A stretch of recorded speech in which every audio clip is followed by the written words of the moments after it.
Ladies and gentlemen, the Palace Press Officer, Undersecretary Claire Castro.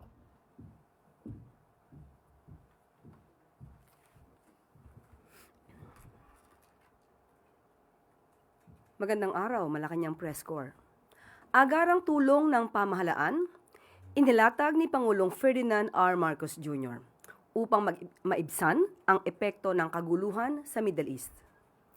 Isa pa sa malaking hakbang ng Pangulo ay ang paglagda ng Republic Act 12316 na nagbibigay ng emergency powers para suspindihin o bawasan ang excise tax sa mga produktong petrolyo.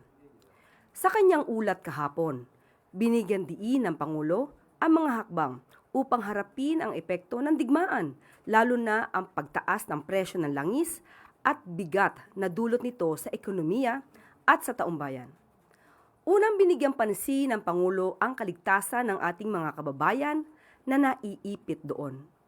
Sa pamamagitan ng pakikipag-ugnayan ng mga pamahalaan, mahigit 2,000 overseas Filipino workers ang ligtas na nakauwi sa Pilipinas at libo-libo naman ang natulungan sa pagkain, tirahan at iba pang pangangailangan. Tiniyak din ni Pangulong Marcos Jr. na may sapat na supply ng langis ang bansa at patuloy tayong naghahanap pa ng iba pang mapagkukunan upang masigurong tuloy-tuloy ang pagdating ng petrolyo. Upang mabawasan din ang epekto ng mataas na presyo ng langis sa world market, nagpatupad ang pamahalaan ng iba't ibang programa, kagaya ng libreng sakay at diskwento sa LRT at MRT, tulong pinansyal sa mga tsuper, discount sa toll at bayarin sa eroplano, murang bigas at pagpapalawak ng kadiwa, fuel at fertilizer subsidies sa magsasaka at mangingisda. Nilinaw din ni Pangulong Marcos Jr. na may sapat na supply sa pagpataba at pagkain upang mas pinalawak pa ang pagbebenta ng tig 20 pesos na kilo ng bigas. Makakatanggap din ng libreng bigas ang mga lokal na pamahalaan at mahigpit namang binabantayan ng gobyerno ang hoarding at overpricing. Bago nito, nauna nang idineklara ng Pangulo ang National Energy Emergency upang mapabilis ang aksyon ng gobyerno. Sa ilalim ng deklarasyon, mas madali tayo makakabili ng langis at mapapatatag ang hakbang ng lahat ng ahensya sa pagtugon sa global oil crisis. Bilang pagwakas na nawagan ng Pangulo sa taumbayan, walang dahilan para magpanik dahil patuloy na gumagawa ng hakbang ang pamahalaan at mahigpit na nakabantay sa sitwasyon. Tinatawag na Straits of Hormuz at hindi makadaan ang mga barko na nagdadala ng langis, lalong-lalo na dito sa Asia, ay nagtaasan ang presyo ng petrolyo. Nagpatupad tayo ng mga ilang inisyatibo upang matulungan ang ating mga kababayan. Ang una naming pinag-aalala ay ang ating mga OFW dahil nasa lugar sila ng gera mismo. Kaya delikado ang kanilang seguridad at delikado ang kanilang buhay. At tiniyak sa atin na ang seguridad ng ating mga OFW ay kanilang binabantayan at tinitiyak nila na ang ating mga OFW ay hindi malagay sa alanganin. Nagbigay tayo ng libreng sakay, meron tayong 50% na discount sa LRT 2 at MRT 3. Binawasan na rin ng CAAP ang terminal at aeronautical fee para maging mas mura ang pamasahe sa eroplano. Namamahagi tayo ng cash assistance, nagbigay din tayo ng toll discount para sa mga jeepney,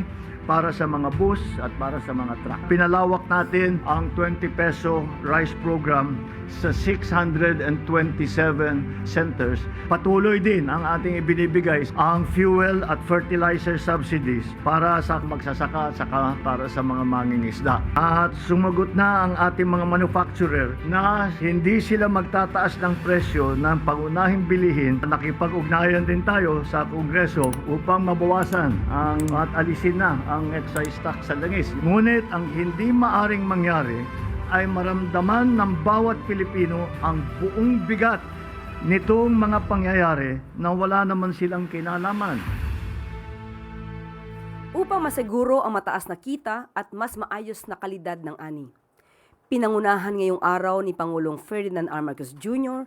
ang inspeksyon ng Abdatali Warehouse and Drying Pavement sa Isabela. Ang naturang pasilidad ay may kakayahang mag-imbak ng hanggang 14,000 kaban ng palay.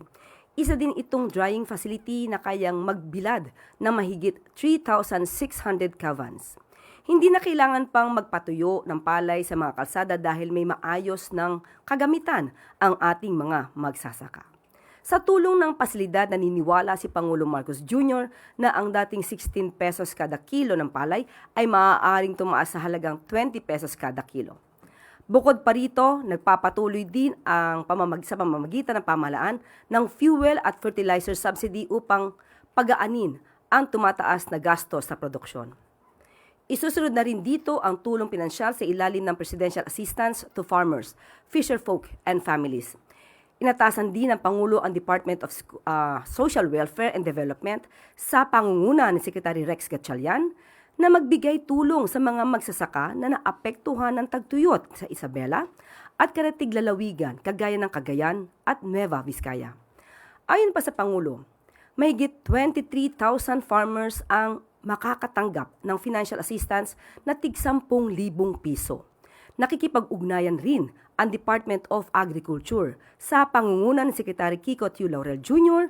sa provincial government ng Isabela upang magbigyan ng karagdagang tulong sa mga magsasaka. Namahagi rin ang pamahalaan ng high-yielding corn seeds para sa susunod na panahon ng taniman.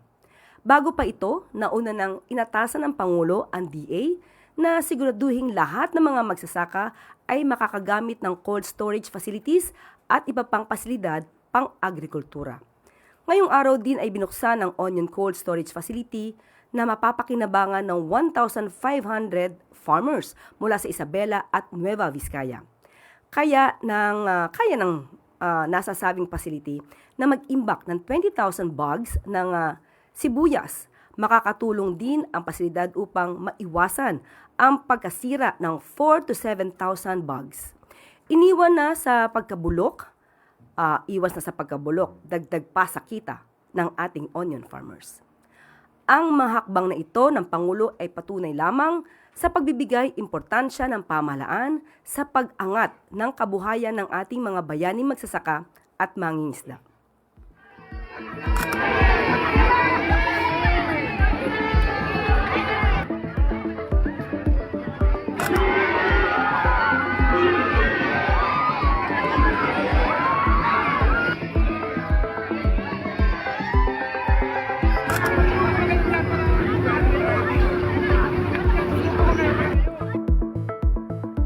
At maaari na po akong tumanggap ng inyong mga katanungan.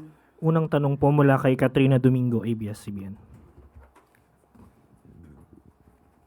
Good afternoon, Undersecretary. May we know kung meron na po bang computation kung magkano po yung mababawas or if totally po masasuspend yung excise tax sa oil? And may we also know bakit po ni-retain yung 15 days after publication effectivity ng batas when we are finding it quite urgent for pump prices na bumaba po agad yung presyo? Unang-una, ang sabi mo sa tanong mo ay kung, ano yung unang tanong? Magkano po? Sa ngayon, nakausap po natin si Secretary Sharon Garin at nito ay under review. Sa ngayon, dahil paiba-iba nga po ang presyo ng produkto ng petrolyo. So, under review po siya. Ngayon, kung bakit nandun pa rin po na it will take effect after 15 days upon after its publication. Ito naman po ay naayon sa batas. Ayon sa Article 2 ng Civil Code, ito po ang karaniwang araw na tinatawag nating grace period bago ma-implement or mag-take effect ang isang batas. Ito po ay para sa sinasabi nating right to due process, para lahat ng stakeholders, lahat ng mga kababayan natin, lahat ng taong involved ay malaman dahil alam naman natin kapag ito ay na-publish, it will be considered as an information or a notice to the whole world. So para sila ay makapagbasa, maintindihan, makapag-assess at makapag-prepare. At doon po sa 15 days na grace period, ito po ay nakakapagbigay sa kanila ng pagkakataon kung sila ay ano ang maaari nilang gawin. At ito pong 15-day grace period, ang maaari lamang pong magpabago nito ay ang Kongreso. So wala po sa kamayan ng ating Pangulo. Okay, ma'am, follow-up question lang po. Kung hindi po kayang madaliin yung i-implement nung oil excise tax cuts, how feasible is it for the government to instead subsidize portions of the fuel, similar to what other countries have been doing to stave off steep spikes in pump prices? Nagkaroon na po tayo ng fuel subsidy. Ma'am, I mean What do you mean? yung buong similar po sa ginagawa ng Taiwan, for example, subsidized po ng gobyerno yung pagtaas. So therefore, nako-cover po, hindi po ganun kataas yung nagiging spike doon sa pump prices. Meaning, hindi lang po siya sa piling sector for PUV drivers, but for everybody across the board. Pag-aaralan po yan. Next question po, Ivy Reyes, Bilyonaryo. Good afternoon po, Yusek. Ex-NEDA Chief Winnie Monsod thinks PBBM's excise tax suspension helps the rich more than it helps the poor. So instead of declaring a national energy emergency, she said we should tax the rich instead. Ano po ang posisyon ng Malacanang dito? Sabi nga po ng Pangulo, nothing is off the table. So lahat po ng suwestyon ay kinukonsidera. At dahil po dyan, at nabalitaan nga po natin ang magandang suwestyon ni dating Secretary Winnie Monsod, inalam po din natin ang opinyon ng ating DepDev Secretary Arsenio Balisacan. Ang kanya pong opinyon at ang aking sasabihin, ang ganito pong klase na pagpapataw ng wealth tax ay talaga pong isang pangarap ng mga ekonomista. And these are his words, and I quote, "Imposing a wealth tax on the super wealthy is an economist's dream because wealth tends to compound. A wealth tax slows wealth concentration over generations. Such concentration translates into political and economic power, leading to market failures, slowing economic growth, and further weakening inclusivity. Implementing or administering a wealth tax is never easy. Most countries that have tried it, such as Germany, France, and Sweden, abandoned it because of its administrative complexity and the low revenue it generated. Moreover, a wealth tax may encourage capital flight, especially when imposed during an economic crisis." End of quote. Yusek, sabi rin po ni ex-Chief Monsod, there's no economizing dun po sa mga solusyon ng gobyerno kasi may ayuda nga raw po pero itataas din naman yung presyo. Ano po ang sagot nyo dito? Itataas po ang presyo ng Mayroon daw pong mga ayuda na binibigay pero tataas din naman yung presyo ng mga bilihin o ng oil po. Sa ngayon po, ang hindi lang po makontrol ay ang presyo ng fuel, ng produktong petrolyo dahil hindi po natin hawak ito. Pero sa ngayon po, ang pamahalaan sa utos ng Pangulong Marcos Jr. at sa pangunguna ni DTI Secretary Chris Roque at pati na po ang DA sa pangunguna po ni Secretary Kiko Tio Laurel Jr. ay nakikipag-usap po sa mga manufacturing companies at sa mga other stakeholders na huwag mataas o huwag pataasin muna ang mga presyo ng bilihin. So sa ngayon po ay masasabi natin na ito ang pinakamabilis na aksyon na maaaring gawin ng gobyerno para maibsan ang epekto ng krisis sa Middle East. At sa pamamagitan po nito, alam po natin at alam po ng gobyerno na kahit sa ganitong temporary na mga ayuda natin sa mga kababayan natin, alam natin na malaki ang epekto nito sa kanilang buhay. Sorry po, Yusek, last na po. DOE just said that the government doesn't have the capacity to take over oil retailers, and the president told us yesterday that it is indeed hard to control oil prices. So is the government saying that the admin can only do so much in this crisis? Ang gobyerno po, lahat ng pwedeng gawin within the bounds of law ay gagawin po. Hindi naman po tayo maaaring kumilos tapos lalabag naman po tayo sa ating batas. So kung ano po ang maaari lamang gawin ng gobyerno para sa maibsan ang dulot nitong krisis sa Middle East, gagawin po lahat ng gobyerno. Next question po from Harley Valbuena, IBC 13. Hi, good afternoon, Yusek. Ma'am, Yes, good afternoon. we are already implementing the 4-day work week in government offices along with other conservation measures. But what additional or stricter conservation practices will we adopt under the EO 110? Do we consider expanding the 4-day work week? Hindi pa po napag-uusapan kung magkakaroon expanding ng 4-day work week. At ito naman po ay pag-aaralin dahil meron naman po tayo ngayong Executive Order 110. At lahat po ng yan na maaari pang makatipid tayo ay pag-aaralan po at i-implement kapag meron na pong desisyon. Follow-up lang po, since now we already have the energy emergency, yun pong mga magagawa sa gobyerno ay naghihigpit na ng sinturon. So, ano pa po kaya yung ihigpit pa? Kung kaya pang maghigpit, hindi natin masasabi sa ngayon kung ano pa. Pero sa ngayon po, yung nakikita ng Pangulo na dapat gawin, lalong-lalo na ng mga taong gobyerno or public servants natin, yan po ay pinapa-implement under the Executive Department po. Next question po, Tristan Nodalo, Newswatch Pass.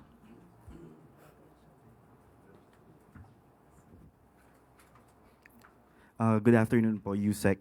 Oil companies told the Senate today that their supply may last until April or May, and Senator Win Gatchalian warned that you cannot run a country with uncertainty of fuel supply. Given this, can Malacanang honestly say that the government has full control of the situation and assure Filipinos that the country will continue to run without disruption? Nakikita po natin kung ano po ang ginagawa ng gobyerno. Mas maaari na po ang ibang mga bansa ay talaga nahihirapan po sa nangyayari sa sitwasyon.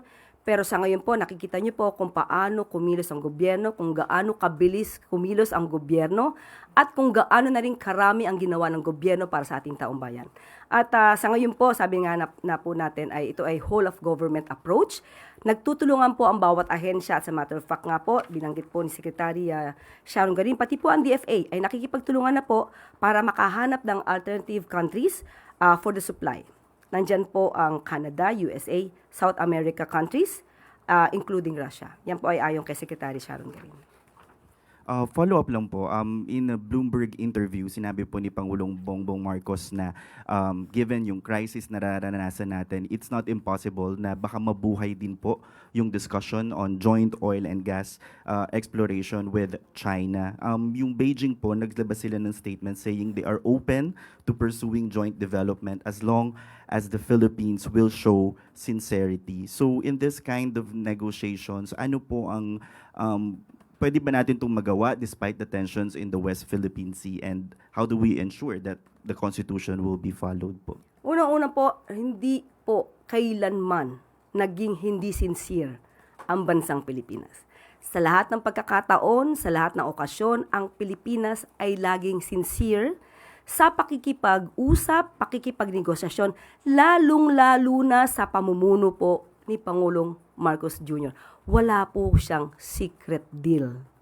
So, kung ano man po ang maaaring idulot ng anumang negosasyon at ito ay magiging maganda para sa Pilipinas, yan naman po ay hindi tututulan ng Pangulo. Ang sabi nga po ni Secretary Tess Lazaro, sa ngayon po ay wala pa pong joint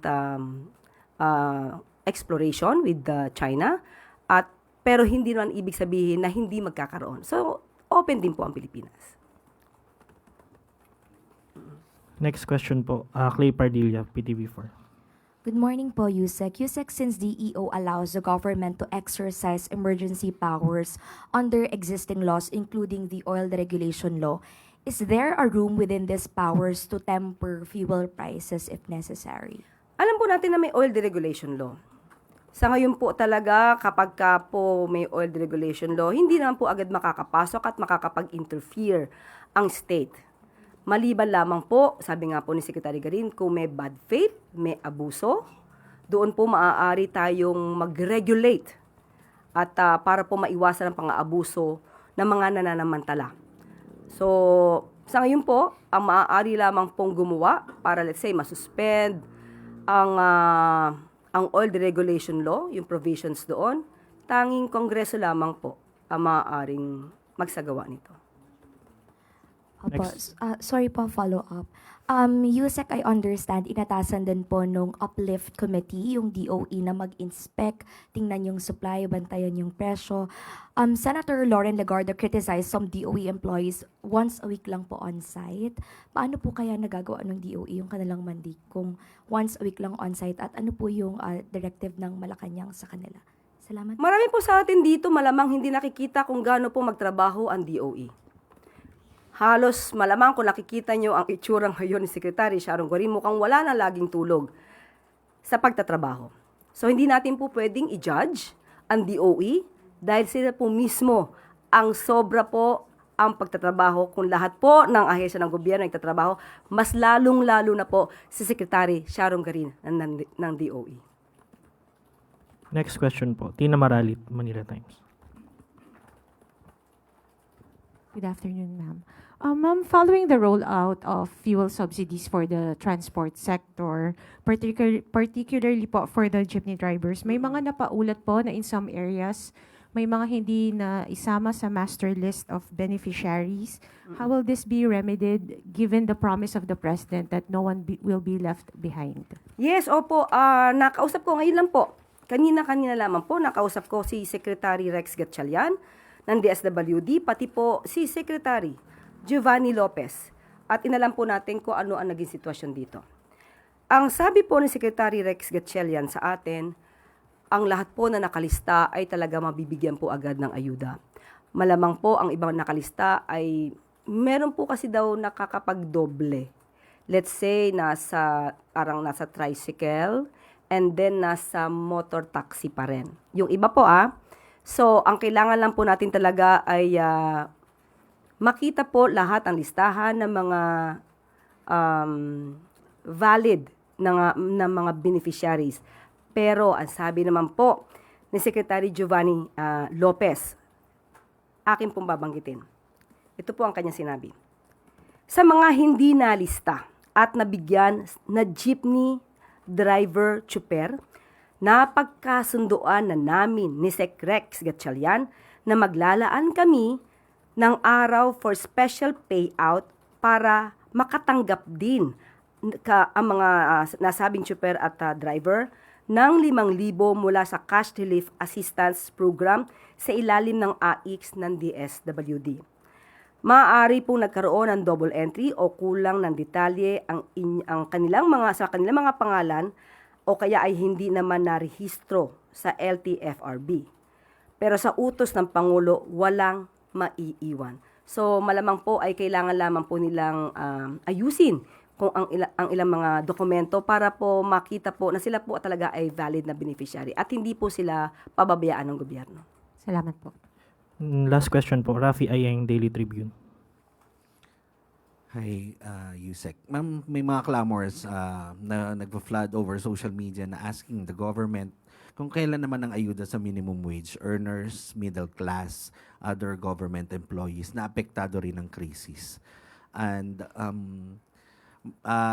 may nagsasuggest na pagganahin ng SSS and GSIS sa mga nabanggit na sektor. Ano po ang reaction ng palasyo? Unang-una po, lahat po tayo, walang pinipili ang Pangulo. Nabibiyayaan na po. Kung kayo po ay sumasakay sa MRT, sa LRT, kayo po ay nabibiyayaan ng 50% discount. At may mga libreng sakay po tayo na maaaring ma-avail ng ating mga kababayan. Nauna lang po talagang bigyan ang nasa transport sector dahil sila po yung unang tinamaan.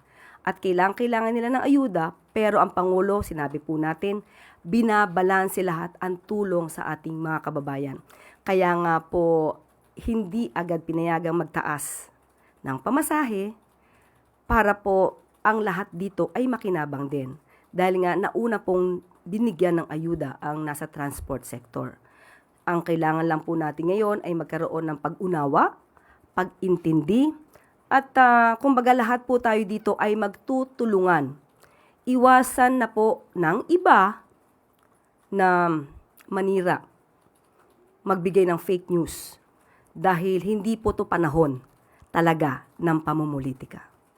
Follow up lang, ma'am. Will there be a time na darating ang panahon na magkakaroon rin ng cash aid ang mga nabanggit na yung minimum wage earner, yung mga middle class? Pag-aaralan po yan. Depende rin po yan sa magiging budget para dyan. Okay? Last question na po. Okay, Back to you, maraming sir. salamat. Pangulong Ferdinand R. Marcos Jr. pinangunahan ang send-off ng 290 doctors to the barrios. kahapon ay pinarangalan ni Pangulong Marcos Jr. sa isang presidential send-off ang batch 43 na Doctors to the Barrios program bago sila tumungo sa kanilang mga paroroonan. Hinirang ng Pangulo ang mga doktor dahil sa kanilang husay, tiyaga at sakripisyo para sa kapwa Pilipino na nangangailangan ng malasakit at serbisyong medikal. Ayon sa Pangulo, hindi madali ang landas na tinatahak ng mga manggagamot, lalo pat matagal silang mawawalay sa kanilang pamilya upang makapaglingkod sa bayan. Ang batch 43 ng Doctors to the Barrios ay madedestino sa geographically isolated and disadvantaged area sa mga liblib na panig ng bansa. Ito rin ang pinakamalaking pangkat na pinadadala ng gobyerno sa kanayunan upang tiyakin na ang bawat Pilipino ay may access sa quality and compassionate health care.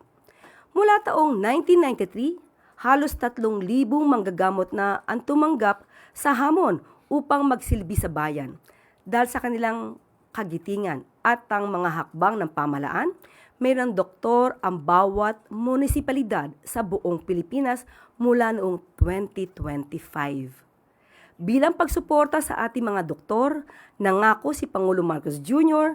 ng karagdagang training at pagpapahalaga sa kanilang kalusugan at kapakanan. Kaninang umaga lamang ay bumisita rin ang Pangulo sa Kabatuan Super Health Center sa Isabela upang kumustahin at personal na alamin ang pangangailangan ng mga healthcare workers doon. Pinangunahan din ng Pangulo ang turnover ng 2 patient transport vehicles mula PCSO para sa lokal na pamahalaan ng Isabela. Buo ang paninindigan ni Pangulong Marcos Jr. Walang Pilipino ang maiiwan pagdating sa kalusugan. Walang pamilya ang kailangang mangamba tuwing may karamdaman. Para sa ating mga doctors to the barrios at health workers, mabuhay po kayo. Maraming salamat po sa inyong serbisyo para sa ikagagaling ng bawat Pilipino. Maraming komunidad pa rin ang umaasa sa iisang doktor sa kabila ng dami ng taong nangangailangan ng serbisyo medikal. Ang ilan sa ating mga kababayan kailangan pang bumiyahe ng ilang oras kahit may sakit na sila. Dahil dito, sinabi ko sa DOH na tiyakin na makakapagpadala tayo ng mga doktor sa lahat ng munisipalidad, lalo na sa mga lugar na hindi madaling abutin at kulang ang serbisyo medikal. More than just delivering healthcare, you're being deployed to help ensure that our people, especially those in the Gidas, receive the services that they need. Kapag maayos ang kalusugan ng ating mga kababayan sa komunidad, mas gumagaan ang buhay araw-araw. And that is why this administration stands firmly behind our healthcare workers. We continue to strengthen the National Health Workforce Support System. The goal is not just relief, but a health system that continues to serve them in the years to come. At bago tayo magtapos, formal nang nilagdaan ni Pangulong Ferdinand R. Marcos Jr. ang Republic Act 12317 kahapon. Sa ilalim ng nasabing batas, itinatakda sa ikalawang araw ng Lunes sa darating na Setyembre.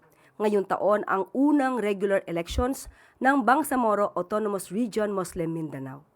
Layunin sa RA 12317 na isynchronize ang BARM parliamentary elections sa national at local elections. Ayon kay Pangulong Marcos Jr., malaking hakbang ang pagdaraos ng halalan para sa ating mga kababayan sa Bangsamoro dahil pinalalakas nito ang kapayapaan at prinsipyo ng self-governance sa rehiyon. Mahalaga at makasaysayan ang paparating na BARM elections hindi lang para sa Bangsamoro kundi sa lahat ng Pilipino. Dahil bukod sa ito, ang maglalatag ng pundasyon para sa mas matatag at maunlad na rehiyon, ito rin ay produktong puspusang pag-uusap para sa kapayapaang matatag at magtatagal hanggang sa mga susunod na henerasyon.